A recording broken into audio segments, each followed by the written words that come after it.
Certains d'entre vous ont probablement déjà entendu dire que la société Disney est responsable d'au moins une vraie ville fantôme. Disney a construit Treasure Island, dans la baie de Baker dans les Bahamas. Ce n'était pas une ville fantôme au départ. En effet, les navires de croisière de Disney devaient s'arrêter à la station et laisser des touristes pour se détendre dans un environnement luxueux. C'est un fait, regardez-le. Disney a dépensé 30 millions de dollars sur place. Oui, 30 millions de dollars. Disney a accusé les eaux peu profondes, trop peu profondes pour que leur bateau manœuvre en toute sécurité. Ils ont même accusé les travailleurs, disant que c'était parce qu'ils venaient des Bahamas, qu'ils étaient trop paresseux pour travailler selon un horaire régulier. C'est là que la nature factuelle de leur histoire se termine. Ce n'était pas à cause du sable, et ce n'était évidemment pas parce que les travailleurs étaient paresseux. Les deux sont de bonnes excuses. Non, je doute sincèrement que ces raisons soient légitimes. Pourquoi n'ai-je pas raconté l'histoire officielle ? À cause du palais de Mowgli. Près de la ville de bord de mer d'Emerald Island en Californie du Nord, Disney a commencé la construction du palais de Mowgli à la fin des années 1990. Le concept était une jungle avec, vous l'avez deviné, un grand palais au centre de tout le truc. Si vous n'êtes pas familier avec le personnage de Mowgli, alors vous devriez vous souvenir de l'histoire, le livre de la jungle. Si vous ne l'avez jamais lu, alors vous devriez au moins connaître le dessin animé de Disney de ces dernières décennies. Mowgli est un enfant abandonné dans la jungle, essentiellement élevé par les animaux et en même temps menacé, poursuivi par d'autres animaux. Le palais de Mowgli a été dès le début une entreprise controversée. Disney a acheté une tonne de terre à des prix élevés pour le projet. Il y avait effectivement un scandale autour de certains achats. Le gouvernement local a revendiqué l'exploitation sur des maisons, puis ils ont vendu des propriétés à Disney. À ce moment, une maison qui venait d'être construite fut immédiatement condamnée sans la moindre explication. Le terrain saisi par le gouvernement était censé servir pour un projet d'autoroute. Sachant très bien ce qui se passait, les gens ont commencé à l'appeler Mickey Mouse Highway. Puis il y a eu un concept art, une série de t-shirts Disney qui avait en réalité été créée pour une réunion de ville. Ils avaient l'intention de dire à tout le monde à quel point ce projet allait être lucratif pour tous. Quand ils ont monté le projet, ce palais indien gigantesque, entouré par la jungle, avec des hommes et des femmes en pagne et des engins tribaux, eh bien, inutile de dire qu'ils ont tous flippé. Nous parlons d'un grand palais indien, de jungle et de pagne, non seulement dans le centre d'une zone riche, mais aussi dans une zone un peu xénophobe du sud des USA. C'était un mélange discutable à ce moment de l'histoire. Un membre de la foule a tenté de prendre d'assaut la scène, mais il a rapidement été maîtrisé par la sécurité après avoir réussi à briser l'un des panneaux de présentation sur son genou. Disney a pris cette communauté et l'a écrasée sous son genou d'eux-mêmes. Les maisons ont été rasées, la terre a été effacée et les gens n'ont rien pu faire ou dire à ce sujet. La télé locale et les journaux étaient contre la station au début, mais une connexion entre les médias et Disney et sites locaux est entrée en jeu, et leurs opinions ont changé. Donc, de toute manière, Treasure Island, les Bahamas, Disney a fait couler ses millions. La même chose s'est produite avec le palais de Mowgli. La construction a été terminée. Les visiteurs ont effectivement séjourné à l'hôtel. Les communautés environnantes ont été inondées avec la circulation et le désagrément habituel associé à une tonne de touristes perdus et en colère. Puis c'est tout simplement arrêté. Disney a fermé le palais de Mowgli et personne n'a su quoi penser. Mais ils étaient très heureux à ce sujet. L'échec de Disney était assez drôle et merveilleux pour un grand nombre de personnes qui ne voulaient pas de ce truc. Honnêtement, je n'ai plus pensé à ce lieu depuis sa fermeture il y a plus d'une décennie. Je vis à peut-être 4 heures d'Emerald Island, vraiment. Je n'ai entendu que des rumeurs et je n'ai rien expérimenté. Puis, j'ai lu cet article d'une personne qui avait exploré le parc de Treasure Island et avait posté tout un blog sur tous les putains de trucs qu'il avait trouvé là-bas. Juste des trucs, laissés pour compte. Les choses cassées, défigurées, probablement ruinées par les anciens employés mécontents d'avoir perdu leur emploi. Bordel, les habitants des alentours avaient vraiment une dent contre cet endroit. Les gens là-bas étaient en colère à cause de Treasure Island, tout comme les gens à propos du palais de Mowgli. De plus, il y avait des rumeurs qui disaient que Disney avait déversé ses aquariums dans les eaux locales quand le parc a fermé, y compris des requins. Qui hésiterait à prendre quelques souvenirs après cela ? Eh bien, ce que je veux dire, c'est que ce blog de Treasure Island m'a fait réfléchir. Même si de nombreuses années se sont écoulées depuis sa fermeture, j'ai pensé que ça serait cool de faire une exploration urbaine au palais de Mowgli. Prendre des photos, écrire mon expérience, et probablement voir s'il y a quelque chose que je peux prendre comme souvenir. Je ne vais pas dire que je n'ai pas perdu du temps pour y arriver. Parce qu'honnêtement, il m'a fallu 1 an après avoir trouvé l'article de Treasure Island pour me déplacer et aller à Emerald Island. Au cours de cette année, Je fais beaucoup de recherches sur le parc du Palais. Du moins, j'ai essayé. Naturellement, aucun site officiel de Disney ne faisait mention de cet endroit. Tout avait été nettoyé. Plus étrange encore, apparemment, personne avant moi n'avait pensé à bloguer à propos de l'endroit ou même poster une photo. Aucun site de télévision ni aucun journal local n'avait fait d'article à propos de l'endroit. Mais c'était à prévoir, car ils ont tous entravé les dessins de Disney. Ils ne seraient pas du genre à montrer leur embarras devant tout le monde, vous voyez. Récemment, j'ai appris que les entreprises pouvaient effectivement demander à Google par exemple de supprimer certains liens des résultats de recherche, essentiellement sans raison valable. Avec du recul, ce n'est sûrement pas parce que personne ne parlait du parc que je ne trouvais rien à son sujet, mais parce que l'info était inaccessible. Donc, en fin de compte, je pouvais à peine trouver l'endroit. Tout ce que j'avais était une vieille carte que j'avais reçue par la poste dans les années 90. C'était un article promotionnel envoyé aux personnes qui étaient récemment allées à Disney World. Et je pense que comme je n'y étais pas allé dans les années 80, celle-ci devait être la plus récente. Je n'ai pas vraiment eu l'intention d'y aller. Ce qui m'a poussé étaient mes livres et les bandes dessinées de mon enfance. Je ne m'en souvenais que quand j'ai fait mes recherches. Et encore, il m'a fallu quelques semaines pour trouver le bac de rangement où mes parents les avaient mis.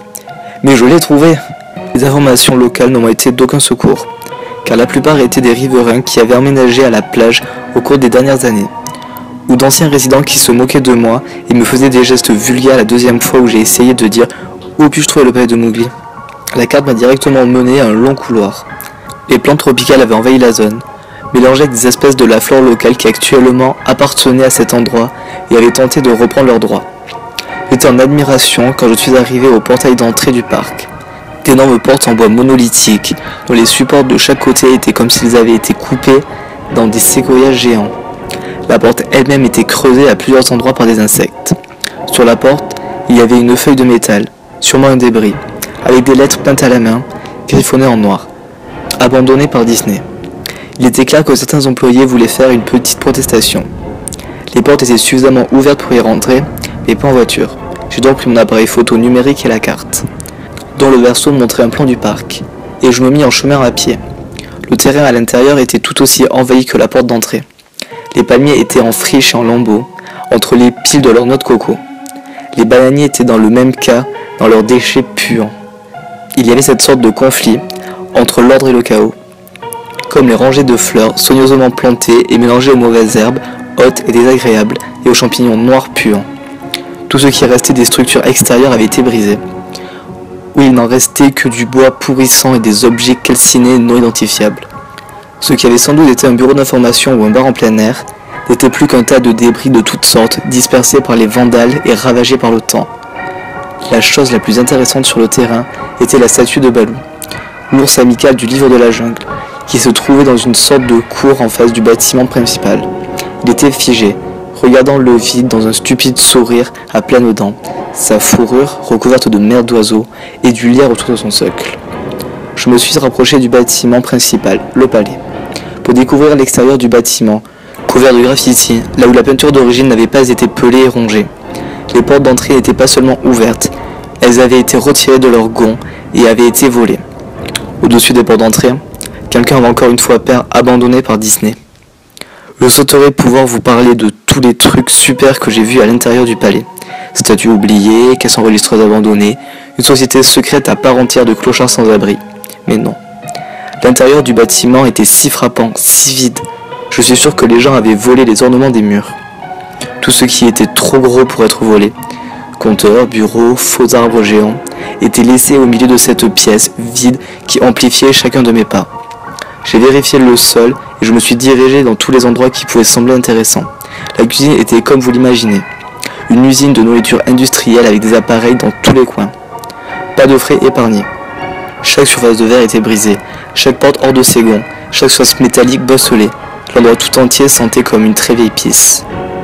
L'énorme chambre frigorifique, qui n'était même plus refroidie maintenant, contenait des rangs et des rangs d'étagères vides. Des rojets étaient suspendus au plafond, probablement pour accrocher des tranches de viande. Et comme je me tenais à l'intérieur depuis un moment, j'ai remarqué qu'ils se balançaient. Chaque rocher se basculait en direction aléatoire, mais leur mouvement était si lent et petit qu'il était presque impossible de les voir. J'ai supposé qu'ils étaient causés par mes pas. Alors je me suis arrêté et j'en ai pris un dans mon poing. Puis je l'ai lâché soigneusement, mais en quelques secondes, il a recommencé à se balancer une fois de plus.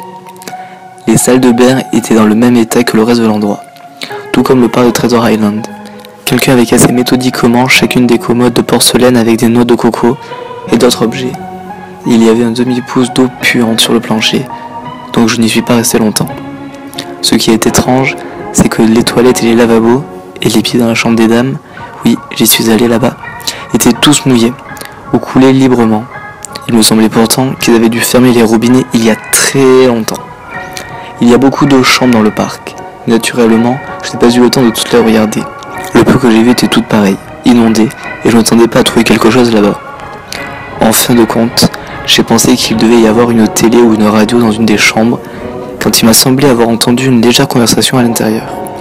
Bien que ce fût comme un murmure, sans doute ma propre respiration, un écho dans le silence, ou simplement le bruit de l'eau qui coulait et jouait dans mon esprit, sonnait comme ceci. Je ne crois pas. Je ne le savais pas. Je ne le savais pas. Ton père te l'avait dit. Je sais, ça semble ridicule. Je vous dis simplement ce que j'ai vécu. Pourquoi j'ai pensé qu'il y avait quelque chose qui courait dans cette chambre, ou pire, des vagabonds qui étaient là et qui m'auraient probablement poignardé. En retournant aux portes devant le palais, j'ai remarqué que je n'avais pas trouvé quoi que ce soit et que j'avais perdu mon chemin. En regardant par la porte, je remarquais quelque chose d'intéressant dans la cour que j'avais apparemment manqué. Quelque chose qui pourrait me donner au moins une chose à montrer pour toute ma peine, même si c'était juste une photo. Il y avait une statue presque réelle d'un python, peut-être 80 pieds de long, enroulé et s'éblouissant sur le piédestal en plein milieu de la zone. Comme le soleil commençait à apparaître, la lumière a éclairé l'objet de façon parfaite pour une photographie. Je me suis approché du python et en ai pris une photo. Ensuite, je me suis tenu sur mes orteils et en ai pris une autre. Je me suis approché de plus près pour voir les détails sur son visage. Lentement, le python a levé la tête, m'a regardé droit dans les yeux, s'est tourné et a glissé de son piédestal pour rejoindre l'herbe puis les arbres. Tous ses 80 pieds. Sa tête avait déjà disparu depuis longtemps dans les bois avant que sa queue ne quitte l'endroit. Disney avait libéré tous ces animaux exotiques sur le terrain. Là, sur ma carte, il y avait la maison des reptiles. J'aurais dû le savoir. J'avais été informé sur les requins de Treasure Island et j'aurais dû savoir qu'ils avaient fait pareil ici. J'étais abasourdi, complètement stupéfait. Ma bouche devait être grande ouverte jusqu'à ce que je redescende sur terre. J'ai cligné des yeux plusieurs fois et j'ai reculé de l'endroit où j'avais aperçu le serpent. Puis je suis retourné vers le palais. Mais s'il avait complètement disparu, je n'ai pas pris de risque et je suis retourné dans le bâtiment. Il m'a fallu prendre quelques profondes inspirations et me gifler le visage pour retrouver mes esprits après ça. Je cherchais un endroit pour m'asseoir. Mes jambes se sentaient un peu comme de la gelée à ce moment-là. Bien sûr, il n'y avait pas de place pour s'asseoir, sauf si je voulais me reposer dans du verre brisé et des tapis de feuilles mortes ou me traîner jusqu'à un bureau. J'ai vu quelques marches près du hall du palais et j'ai décidé d'aller m'y asseoir jusqu'à ce que je me sente mieux. L'escalier était assez loin de la façade de l'immeuble pour être relativement propre, sauf pour l'accumulation importante de poussière. J'ai tiré une pancarte de métal du mur, encore une fois marquée « Abandonné par Disney ». J'étais habitué maintenant. J'ai posé la pancarte sur les escaliers et me suis assis dessus pour rester plus ou moins propre. Plus bas, les escaliers descendaient à un autre niveau. J'utilisais le flash de mon appareil photo comme une sorte de lampe de poche improvisée. Je pouvais voir que les escaliers se terminaient sur une porte métallique avec un cadenas. Un panneau sur la porte, un vrai panneau, qui disait « Mascotte seulement, merci ». Ça m'a raillagardi pour deux raisons.